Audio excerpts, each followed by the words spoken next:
everybody, my name is Kara, and today I'm going to talk about 4 authors with very different writing styles, all of which I love for very different reasons. So I'm going to get the obvious one out of the way first, and that is of course Frances Hardinge, who is one of my favorite authors, if not my favorite author, of all time. I have an entire video on her, which is a little old, but still definitely holds true, so I will link that down below. I just love her writing so much. It's always kind of dark and strange and a little bit mysterious, and she always comes up with like the perfect weird descriptions for things. So she'll describe something a certain way and it's like, I never would have thought to describe this emotion with this object or whatever, but the way she does it, you understand kind of instantly like what she's talking about, and just all of her words are so well chosen. And another thing I love about her writing is how well she uses it to create very distinct worlds and characters.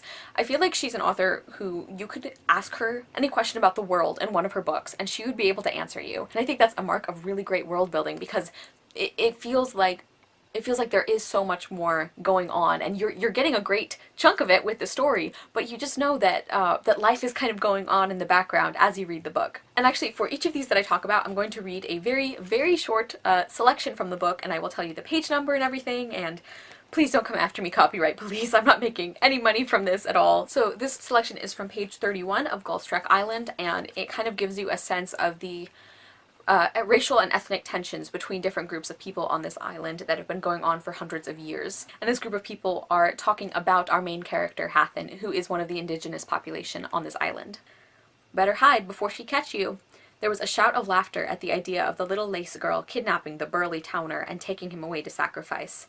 It was a joke, but centuries of distrust and fear lay behind it. Soon, somebody would say something that was sharper and harder, but it would still be a joke. And then there would be a remark like a punch in the gut, but made as a joke. And then they would detain her if she tried to leave, and nobody would stop them because it was all only a joke. So that is just a very short snippet of her writing, but I hope that you can kind of see that she's really good at building all of this history and all of these centuries of interactions and world building into just a few sentences. Next, I have Megan Whelan Turner. She's the author of the Queen's Thief series, which I still need to continue. And she's an author who I love for the beautiful simplicity of her language. I think my writing tastes in general are very varied, so I can definitely appreciate kind of a clean and crisp and like no frills writing style. You know, sometimes you don't want to read like 6 pages of flowery prose just to get a description of a mountain. You know what I mean? And I think Megan Whelan Turner did a fantastic job with that. And another thing I love that is I think a result of her clear writing is the fact that the world and the geography and like kind of the nitty-gritty aspects of the setting are always so clear. Like, here's an unpopular opinion of mine. I hate maps in fantasy books. I hate them. I find it really frustrating to have to flip back and see exactly what part of the world our characters are in. And to me, it's much more impressive when an author can communicate such a strong sense of place without having to resort to a map. And the Queen's Thief series, at least these copies, do not have a map, and I love that. Since this would be kind of a hard example, I think, to give, like, how do you give someone an example of you don't need to look at a map because you just know where everything is so well? I'm just going to leave you with a quotation that I'm going to have to paraphrase because for the life of me I could not find it anywhere in this book or online, and I think it's from the second book. And it describes Atolia, one of the main female characters in that book, who I absolutely love with my whole heart and soul. And the gist of it is, while they fought over who would become king, she quietly made herself queen. And it just, like, if that doesn't get you excited about her character, I don't have anything else for you, because I just love her so much and I love these books so much. Next, I have Tahara Mafi, and specifically I am talking about her middle grade fantasy books, Furthermore and Witchwood. I actually just finished reading this one recently for the one readathon to rule them all, and I absolutely loved it. I am so hoping we get at least one more book in this world because I am loving it so much.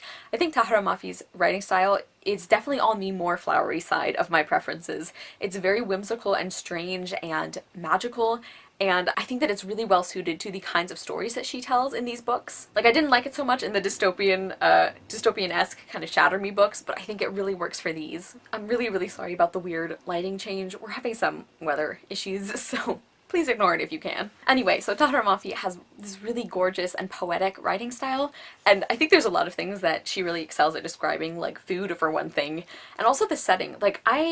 I tend to get a little bit bored when I'm just reading like paragraphs of description about a town that the main characters live in. Like, I think it can go on a little too long in some books sometimes, but I never felt like that with these because it was so beautifully done, and it was still so specific. Like, it wasn't just pretty words strung together because they sounded good, it was used for a purpose. But to top it all off, the reason that I put Tahereh Mafi on this list is not only because her writing is beautiful, but because she still doesn't lose the emotional heart of her characters. Because I think that's another problem I have with excessively flowery writing, is that the plot and the characters, and especially your emotional connection with them, just gets buried under all of that. And throughout Witchwood and Furthermore, I still really deeply felt the emotional connection and the emotional responses of our main characters.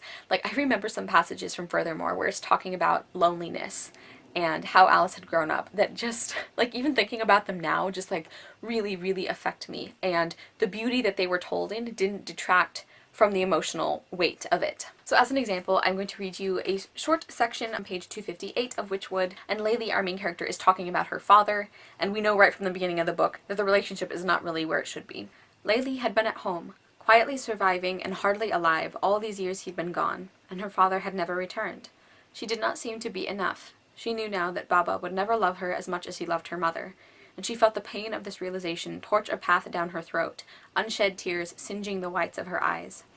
Oh, reader, if only you knew how dearly Layli loved him. If only you could understand how she adored this flawed, broken man who knew not how to father. She'd loved him in spite of himself. She'd loved him for reasons impractical and unreasonable. She'd loved, you see, and loving was an action nearly impossible to undo. And so, with her broken heart, she grieved. First for herself, for the child whose parent loved his spouse more than his kin, and second for Baba, for the man who'd lost his way, his self, and the love of his life too soon. And that's where I'm going to leave it for this entry, because I think that passage says everything I wanted to say. And finally, I have Susanna Clarke, who wrote this monster of a novel, Jonathan Strange and Mr. Norrell, and who also wrote the short stories in the world. Which, by the way, for all of these authors on the list, I picked ones that I had at least read 2 books from them, and oftentimes more. So the aspects of Susanna Clarke's writing that I really love is the way that she can imitate or channel other authors or styles and still have her own unique flavor.